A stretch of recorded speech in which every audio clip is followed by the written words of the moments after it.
And you're listening to Communities Live on Sheffield Live Radio 93.2 FM with me, Susie Casson and T-Boy, and we're joined in the studio by Sam Walby from the Festival of Debate. Hi Susie. Hi, welcome Sam. So first of all, can you tell us a little bit about yourself? Yeah, so I'm a director of a company called Opus Independence, which is a social enterprise based in Sheffield. My main job there is editor-in-chief of Now Then magazine, which people might have seen out and about. It's a free arts and culture and politics magazine. We run a number of other projects, including Word Life, which is a spoken word and creative writing project, and also Festival of Debate, which is what I'm here to talk to you today about. Yeah, fantastic. So can you tell us what is the Festival of Debate? Yeah, so the festival is a series of events around kind of social, economic, political themes with a hope of sort of inspiring and sparking debate and getting people off the sofa, really. So it's talks, keynote speakers, panel discussions, workshops, Q&As, film screenings, music, you name it really, any route possible into kind of discussion about the state of the world, I suppose. This year we started our programme in April, end of April, and it runs through to the 26th of June. Most of the events are free to attend for people, tend to run them early evening in the week. Some of the events have a small cost, but we try to make them as free as we can. Yeah, sounds fantastic. So how did the idea for the Festival of Debate originate? It started in 2015, and we were kind of talking as a group, and we thought that in the run-up to the last general election, there really should be more discussion about issues and topics that people feel very strongly about, politics with a small p. So really getting people to think in the lead up to casting their vote about the things that really matter to them personally, rather than voting based on personality or on sort of party politics. So that was the hope, and obviously somewhat fortuitously, although it's thrown a few spanners into the works, we've got another election coming up, but when we were putting the festival together, we didn't know. Yeah. Great, so more important than ever, isn't it, to talk to each other? Yeah, definitely. Great. Yeah. So I noticed one event, the Tax Dodger's Guide to Fallgate, is coming up on Saturday. Can you tell us a bit about that one? Yeah, so we're doing that twice. So it happened last Saturday, and it's happening this Saturday as well. It's a two-handed kind of immersive theatre piece by a local company called Blowfish Theatre, and they, the two of them, take on the persona of Dodge & Co., a tax advice company who give members of the public these ideas about how they could avoid paying tax, like the big boys, in their words.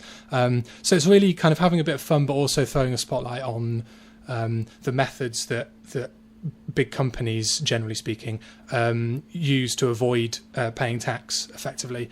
And it's about an hour long, starts at 1:00 in the front of the cathedral on Saturday, like you say, and it's free. So come along, and no obligation to stay for the whole thing, of course, but come and have a look and see what you think. Sounds like great fun. If you're in town anyway, Yeah, just join in. Yeah, brilliant. So what other events are coming up as part of the Festival of Debate? Oh, how long have you got? We've got loads and loads, so we're about halfway through. Like I said, the festival runs until the 26th of June, so we've probably got another sort of 30 events happening as part of the festival. So this week we've got Angie Hobbs, who's a philosopher from the University of Sheffield, talking about democracy and our kind of idea and concept of democracy, and is it kind of under threat currently. That's tomorrow at the Diamond. We have an event with the Women's Equality Party with the leader of the party, Sophie Walker, tomorrow as well, which is looking at is there a gender bias in the way traditional economic thinking addresses poverty. So looking at, do we have a sort of inbuilt discrimination, I suppose, in the way we address poverty. That's tomorrow at the Quaker Meeting House. On Friday, we're really looking forward to this. We've got a film screening of a film called Born in Flames, which is a kind of documentary style science fiction film set in a sort of socialist democrat America, with a sort of feminist government effectively, so very much a fiction, depressingly. A really, really interesting, and we've also got a live video link interview with the director, Lizzie Borden. That film came out a very long time ago, but it's more relevant than ever. That's on Friday at Hallam University. Next week, we've got the author Rupert Sheldrake, Tuesday the 22nd at Quaker Meeting House. And the week after that, we've got Professor David Nutt, on the 30th of May at Sheffield Union. So loads coming up, and like I say, loads of others that we don't have time to mention as well. So sounds fantastic. Very thought-provoking stuff. Yeah, hopefully that's the aim. Yeah. So, Sam, why do you think debate is so important, and perhaps now in particular?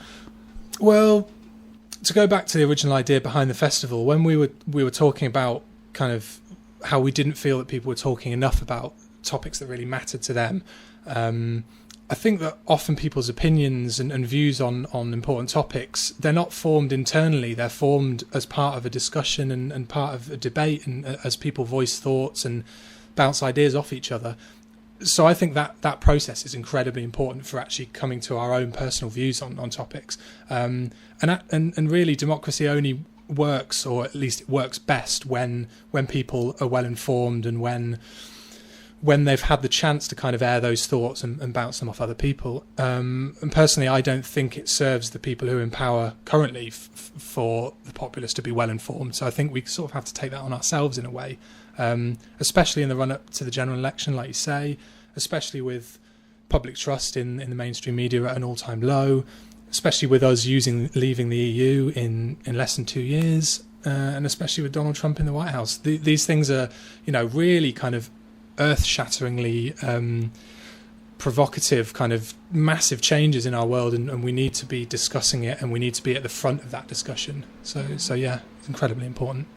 Yeah. And how do you think we do in Sheffield generally in terms of talking to each other and debating things? I think we do well. Yeah, I mean, I wouldn't be as arrogant as to say that the festival is anything to do with that. I think people in Sheffield generally are quite forthright with their views, and I think that you get healthy discussion and healthy debate, and in particular in kind of, I think the key places that you can influence discussion outside of public events like this, in the workplace, or with your own family members or friends. And my experience of people in Sheffield is they're very forthright, but also open to other viewpoints and that kind of thing. So I think we do well. What we really need to improve, and what we need to work on as a festival is engaging with people who wouldn't usually come to these kinds of events and getting them involved in the discussion. And we've done work around that with some success over the last 2 years, and that's something we're going to carry on doing. But yeah, I think we do all right. I think we do well as a city. Yeah. Great. So, can I ask you what you find most challenging about being part of the Festival of Debate? I think actually the most of the work comes from before the festival even begins. It's actually in programming and coordinating, because we don't run the festival single-handedly. We're a very small team of 7 of us. We work with, probably this year, over 20 different groups, from the universities down to small campaigning groups, community groups, charities. And so there's a lot of coordination there, and there's a lot of planning in terms of booking venues and providing support and that kind of thing. So that's quite challenging, and especially when you're working to a deadline, you want to make sure that people know about the festival well in advance of it starting and that kind of thing. So yeah, I'd say that's probably the most challenging aspect. Once we get going, generally it ticks over nicely, and we find it really kind of on a personal level, at least, a really, really good work to do, and really, really enjoyable work to do. Because I was going to ask you, what do you enjoy most about the festival? Yeah, I think it's got to be that interaction with audience members, because while I was saying we do have talks and keynotes and that kind of thing, we're really interested in trying to break down that sort of podium aspect. So the most rewarding for me is when you get a responsive, kind of engaged audience, whether that's 20 people or whether that's 200 people, or even up to sort of 800 or 900. We did some events in the Crucible last year. People in the audience who are really engaged in the topic, have these great questions for the speakers and sort of panelists, and are really getting deep into the topic and the discussion. And that's personally what I find kind of really rewarding about the festival. Yeah. Oh, that sounds fantastic. Yeah. So how can we find out more about the Festival of Debate? So the best thing is to go to our website, festivalofdebate.com. You can pick up a printed brochure, which is blue and gold, a blue and gold booklet around town in all kind of public locations. You can also find us on Twitter at Fest of Debate. You can find us on Facebook as well. And if you've got anything to say, if you want to get in touch, if you want to be involved in the festival in future, just drop us a line, and we'd love to collaborate. And that's what the whole